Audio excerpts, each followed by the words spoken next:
بچوں آپ سب کیسے ہیں؟ الحمدللہ آپ کیسے ہیں؟ الحمدللہ بچوں آج ہم سب ایک نہایت اہم اور علمی موضوع پر بات کریں گے، وہ ہے مدارس کے طلباء عربی زبان روانی سے کیوں نہیں بول پاتے ہیں۔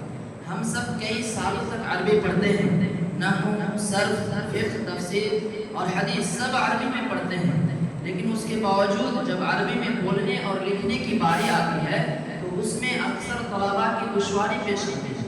آخر اس کی اصل وجہ کیا ہے اور اس کا مؤثر حل کیا ہو سکتا ہے؟ آج اس پر تفصیل سے گفتگو کریں گے انشاءاللہ۔ استاد محترم، ہم عربی کتابیں بھی پڑھتے ہیں اور قواعد بھی سیکھتے ہیں، لیکن جب عربی میں گفتگو کا موقع آتا ہے تو ہماری زبان ساتھ نہیں دیتی۔ عزیزم، یہ ایک عام مسئلہ ہے۔ اس کی سب سے بڑی وجہ یہ ہے کہ ہم عربی بولنے کی باقاعدہ مشق نہیں کرتے ہیں۔ یاد رکھو، زبان صرف پڑھنے سے نہیں آتی ہے بلکہ استعمال اور پریکٹس سے آتی ہے، اور زبان سیکھنے کے 4 بنیادی اصول ہیں۔ نمبر 1 سننا، نمبر 2 بولنا، نمبر 3 پڑھنا اور لکھنا۔ اگر ان میں سے ایک پہلو بھی کمزور ہو جائے تو زبان مکمل طور پر حاصل نہیں ہو سکتی۔ استاد جی، مدارس میں تو عام طور پر اردو، ہندی یا بنگلہ بولی جاتی ہے، عربی بولنے کا ماحول نہیں ہوتا۔ بالکل درست، یہ دوسری بڑی وجہ ہے عربی بولنے کا ماحول نہ ہونا۔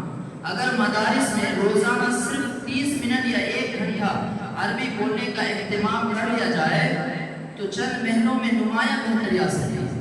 استاد محترم، ہمارا دل تو چاہتا ہے کہ ہم عربی میں بات کریں، لیکن ہمیں ڈر لگتا ہے کہ کہیں غلطی نہ ہو جائے اور لوگ مذاق نہ اڑائیں۔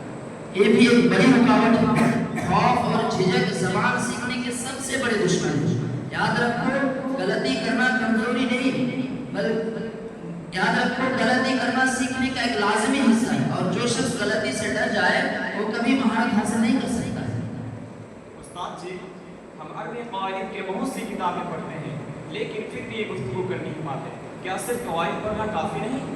قواعد ضروری ہے، کافی نہیں ہے۔ مثال کے طور پر اگر کوئی شخص سائیکل چلانے کے اصول کو پڑھ لے لیکن وہ کبھی سائیکل نہ چلائے، کیا وہ سائیکل چلا پائے گا؟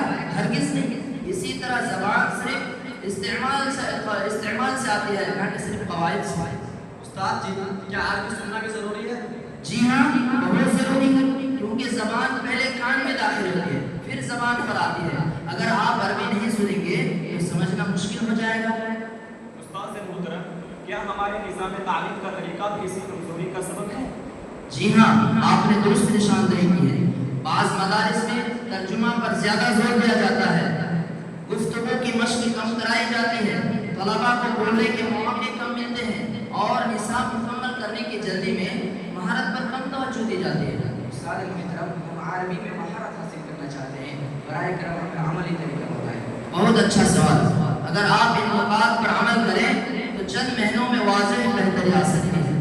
نمبر 1 روزانہ عربی گفتگو کی مشق۔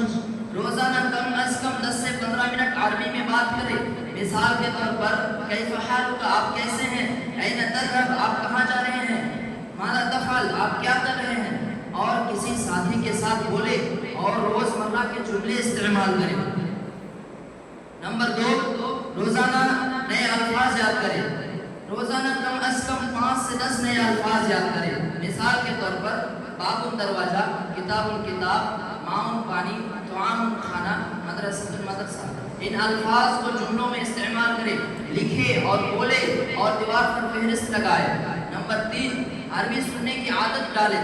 روزانہ عربی سنیں، مثال کے طور پر تقاریر، خبریں، مکالمے اور قرآن کی تلاوت، اس سے زبان میں منسوئیت پیدا ہوگی۔ نمبر 4 غلطی سے کبھی بھی نہ ڈریں۔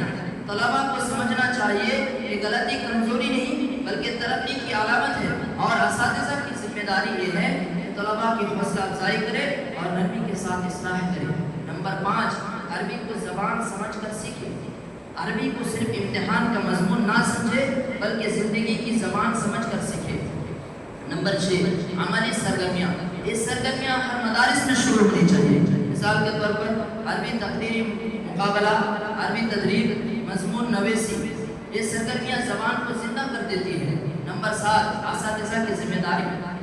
عربی پڑھاتے ہوئے ترجمہ کے ساتھ ساتھ گفتگو پر بھی توجہ دیں اور عربی بولنے کی حوصلہ افزائی کریں۔ استاد جی آج ہمیں معلوم ہوا کہ عربی نہ آنے کی وجہ صرف مشکل نہیں بلکہ ہماری کوتاہیاں بھی ہیں اور اس میں ماحول اور اساتذہ کا بھی بڑا کردار ہے. بالکل درست.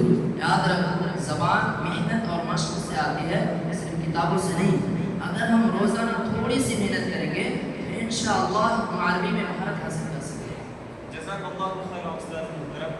السلام السلام علیکم علیکم ورحمۃ اللہ وبرکاتہ. وعلیکم السلام ورحمۃ اللہ وبرکاتہ.